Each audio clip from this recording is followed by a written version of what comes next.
Basically जब हम immunity की बात करते हैं तो हमारी बॉडी में दो टाइप की इम्यूनिटी पाई जाती है।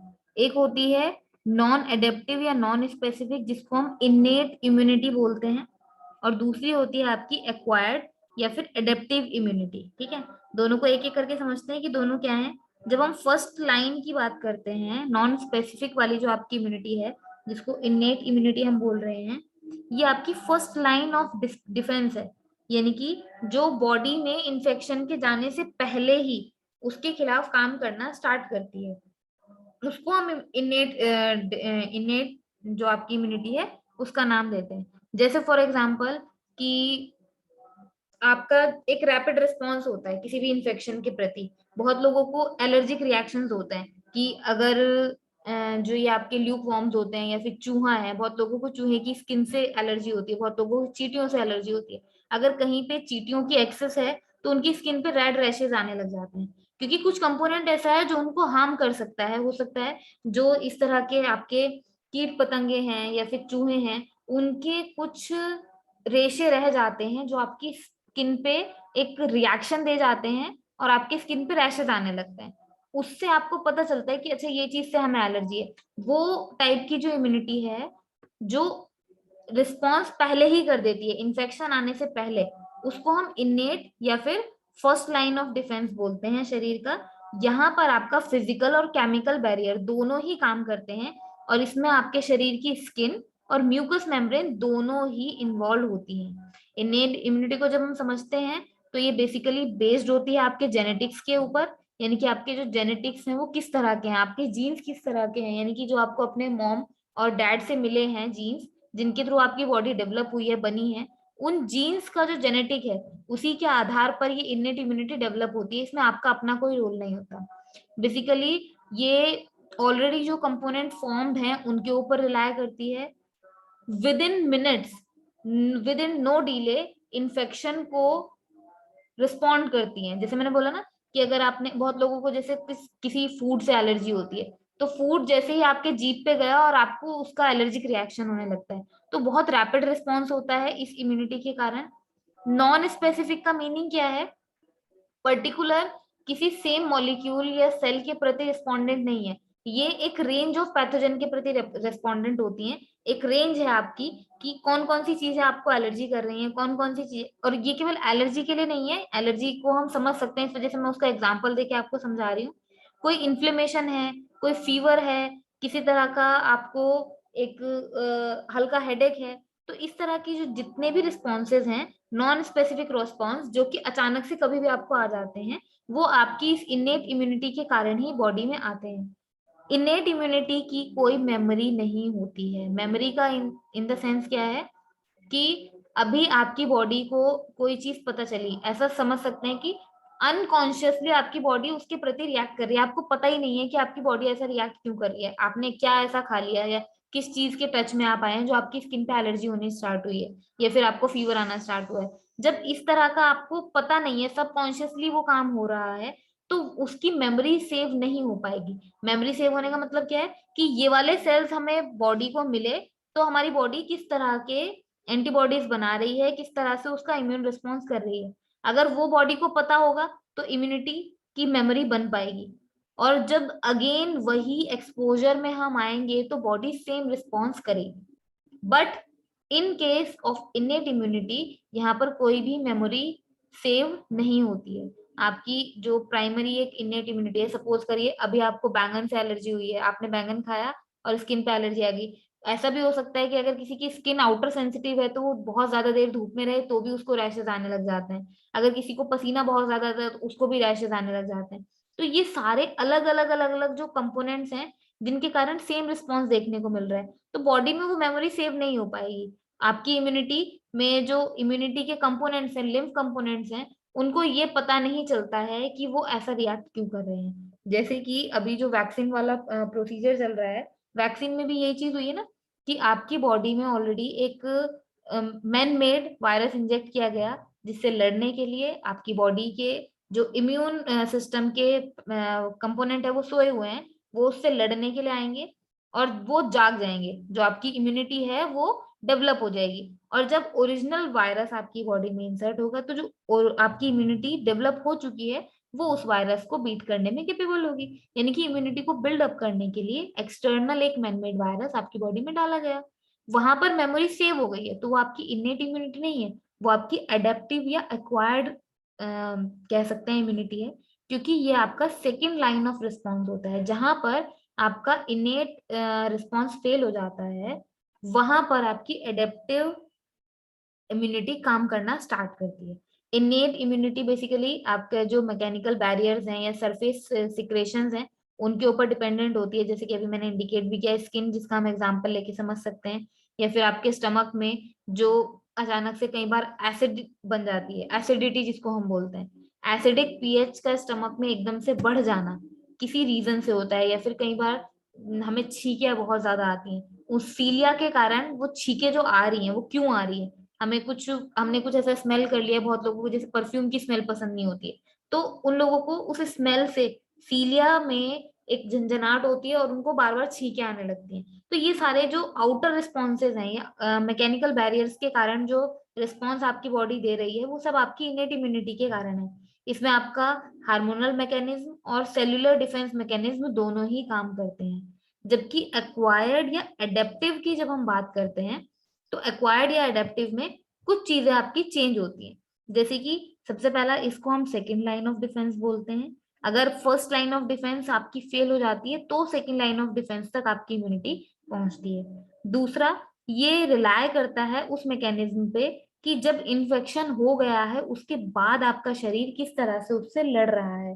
फॉर एग्जाम्पल, किसी व्यक्ति को लग रहा है कि आज गले में थोड़ी सी खराश हो रही है, यानी कि उसको पता चल रहा है कि मैंने शायद कुछ खट्टा खा लिया है या गलत खा लिया है, तो वहीं से वो अपने आप को डेवलप करना स्टार्ट कर देता है, उसकी इम्यूनिटी समझ जाती है, एडेप्टिव इम्यूनिटी को पता चल जाता है कि भाई पहले भी ऐसी चीज खाई थी तो क्या हार्मोन्स बॉडी में सिक्रेट हुए थे जिससे इसको रिलीफ मिला था, और कुछ दिन बाद उसकी जो प्रॉब्लम है वो ऑटोमेटिकली ठीक हो जाती है। बट कुछ लोग उस चीज को इग्नोर करते हैं, उनकी एडेप्टिव जो इम्यूनिटी है उसकी मेमोरी को वो यूटिलाइज नहीं कर पाते हैं, जिसके कारण वो इन्फेक्शन उनका बढ़ जाता है। बट इन केस अगेन अगर इन्फेक्शन हो गया है किसी को, फर्स्ट लाइन ऑफ डिफेंस से गुजरने के बावजूद भी इन्फेक्शन हो गया है, देन बॉडी का जो मैकेनिज्म काम करता है वो आपकी एक्वायर्ड या एडेप्टिव इम्यूनिटी होती है। ये बेसिकली डिपेंड करती है कि आपकी लाइफ में ड्यूरिंग द होल पास्ट आप किस तरह से, आपकी बॉडी किस तरह से रेजिस्ट करती आई है। क्योंकि जैसे हम बोलते हैं ना कि अगर कोई इंसान बहुत ज्यादा हैवी वर्कआउट करता है, या जैसे किसान लोग होते हैं जो लोग खेतों में काम करते हैं, या जो लोग थोड़ा फिजिकल एक्टिविटीज ज्यादा करते हैं, उनकी इम्यूनिटी कंपैरेटिवली अच्छी होती है। जिन लोगों का बैठे बैठे रहने का काम है, 24 घंटे कंप्यूटर के आगे बैठने का काम है, उनकी इम्यूनिटी कंपैरेटिवली डाउन होती है। व्हाई? बिकॉज जिन लोगों का बहुत फिजिकल वर्क का काम है उनको ऑलरेडी हैबिट है, उनकी जो सेकंड एडेप्टिव इम्यूनिटी है उसको पता है, उसके अंदर एक मेमोरी सेव है कि किस तरह के रिस्पॉन्स हमें देने हैं पर्टिकुलर किसी एक एंटीजन के आने पर, पर्टिकुलर किसी एक माइक्रोब के आने पर। ऐसा नहीं होगा कि आपने लिया कुछ और बॉडी ने उसको समझ कुछ और लिया। For example, if I will talk about my self, अगर मैं एक्सटर्नल विटामिन की गोलियां भी लेती हूँ तो मेरी बॉडी को रिएक्ट करती हैं, बिकॉज एक्सटर्नल विटामिन शायद मेरी बॉडी समझ नहीं पाती है कि एक्सटर्नल विटामिन जो है, विटामिन आपकी बॉडी के लिए हेल्दी है, वो उस विटामिन के कंपोनेंट को भी एक एंटीजन की तरह ट्रीट करती है और उसके खाते के साथ ही मुझे एलर्जेटिक रिएक्शंस हो जाते हैं। तो ये एडेप्टिव इम्यूनिटी जो है ये क्या करती है, अगर एक तरह का रिस्पॉन्स कभी आपकी बॉडी दे चुकी है तो उस रिस्पॉन्स को याद रखती है। तो ये रिस्पॉन्स स्लोली करती है, कुछ दिन इसमें लग जाते हैं, इसमें जेनेटिक इवेंट्स होते हैं, सेल्यूलर ग्रोथ होती है, और साथ ही साथ कुछ स्पेसिफिसिटी इसमें होती है जिसके कारण ये रिस्पॉन्ड करती है पर्टिकुलर एपिटोप्स के ऊपर, या फिर पर्टिकुलर एंटीजेंस के आने पर ही ये रिएक्ट करती है। जबकि हमने ऊपर देखा था इनेट इम्यूनिटी जो है वो नॉन स्पेसिफिक थी, वो किसी एक स्पेसिफिक के आने पर नहीं कर रही है, वो हर एक आउटर चीज को अंदर जाने से रोक रही है, जो भी अच्छी भी है और चाहे बुरी भी है वो उसको अंदर जाने से रोक देती है। जैसे हमारे स्किन का बैरियर है, हर चीज को अंदर स्किन अलाउ नहीं करती है, केवल पानी एब्जॉर्ब हो सकता है या ऑयल एब्जॉर्ब हो सकता है, उसके अलावा तीसरी चीज बाहर से अंदर नहीं जा सकती है। बट एडेप्टिव इम्यूनिटी में कुछ स्पेसिफिसिटी होती है। इसी तरह से इसमें मेमोरी भी होती है। मेमोरी क्या काम करती है कि जितना आप किसी एक तरह के रिस्पॉन्स को बार बार कर रहे हैं, मतलब किसी एक तरह की चीज को आप बार बार रिपीट कर रहे हैं, जैसे हमारे हाइपोथैलेमस में कुछ चीजें सेव हो जाती हैं, कुछ मेमोरी सेव हो जाती हैं, कुछ क्लॉक आपकी फिक्स हो जाती है उसी टाइम रूटीन के अकॉर्डिंग, उसी तरह से ये अडेप्टिव इम्यूनिटी भी काम करती है। और इस इम्यूनिटी में चीजें सेव हो जाती हैं, आपकी इसकी जो ड्राइव है उसमें ये चीज सेव हो जाती है कि अच्छा ऐसा अगर एंटीजन आता है तो मुझे कैसा रिस्पॉन्ड करना है, और एक बार अगर वो रिस्पॉन्ड हो चुका है तो दोबारा कभी ऐसा सेम एक्सपोजर मिलेगा तो उससे फास्ट रिएक्शन आपकी बॉडी में होगा और स्ट्रॉन्ग रिस्पॉन्स आपको मिलेगा, और सेम जैसा पहले रिएक्ट किया था बॉडी ने, बॉडी वैसा ही रिएक्ट करना स्टार्ट कर देगी। एडेप्टिव जो इम्यूनिटी है आपकी वो दो तरह की हो सकती है, एक नेचुरल हो सकती है, एक आर्टिफिशियल हो सकती है।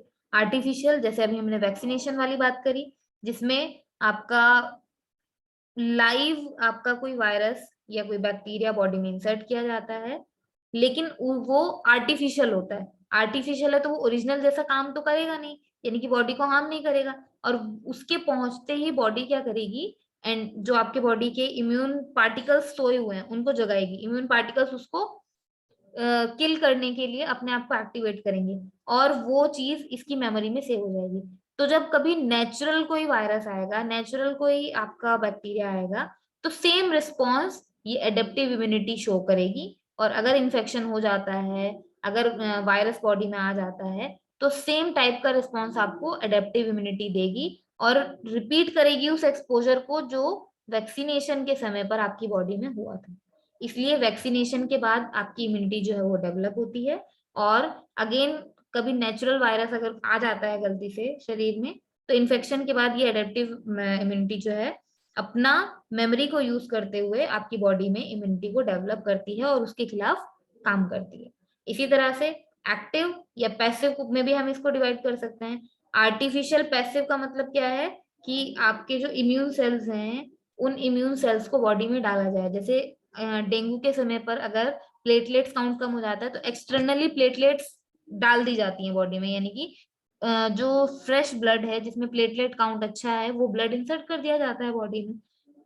उसको हम बोलते हैं पैसिव इम्यूनिटी, मतलब जिसमें ऑलरेडी बॉडी के अंदर डेवलपमेंट नहीं हुआ है, आर्टिफिशियली ही डेवलप हुआ है, लेकिन वो डेवलपमेंट किसके थ्रू हुआ है, किसी बाहर वाले व्यक्ति के ब्लड से या बाहर वाले व्यक्ति के बॉडी के किसी एक कंपोनेंट से। तो इस तरह से नेचुरल को हम एक्टिव, नेचुरल को हम पैसिव या एक्टिव, आर्टिफिशियल को एक्टिव और आर्टिफिशियल को पैसिव इम्यूनिटी के फॉर्म में हम चार तरह से डिवाइड कर सकते हैं। इसके बाद एडेप्टिव इम्यूनिटी का अगर मैकेनिज्म आप देखें तो ये दो पार्ट्स में आप समझ सकते हैं। एक होता है सेल मीडिएटेड इम्यून रिस्पॉन्स जिसको CMIR बोलते हैं। इसमें सबसे इंपॉर्टेंट रोल प्ले करते हैं जो आपके टी लिम्फोसाइट्स होते हैं, यानी कि टी सेल्स होते हैं, जिनका नाम बार बार आ रहा है, इसको आप याद रखेंगे, इंपॉर्टेंट टर्म है। इनका काम क्या होता है, जितने इंटरसेल्यूलर माइक्रोब्स हैं, यानी कि सेल के अंदर जो माइक्रोब्स हैं जो सरवाइव कर रहे हैं फेगोसाइट्स के साथ या इन्फेक्टेड सेल्स के साथ, ये उनको मारने का काम करता है। साथ ही साथ आपके जो HIR होते हैं, ह्यूमरल इम्यून रिस्पॉन्स वाले, उनके साथ आपके बी लिम्फोसाइट्स जुड़े हुए होते हैं जो एंटीबॉडीज के साथ चलते हैं। आपके शरीर में जहां जहां भी एंटीबॉडीज होंगी वहां वहां बी लिम्फोसाइट्स देखने के लिए मिलेंगे, और ये एक्स्ट्रा सेल्यूलर स्पेस में से माइक्रोब्स और टॉक्सिन्स को एलिमिनेट करते हैं।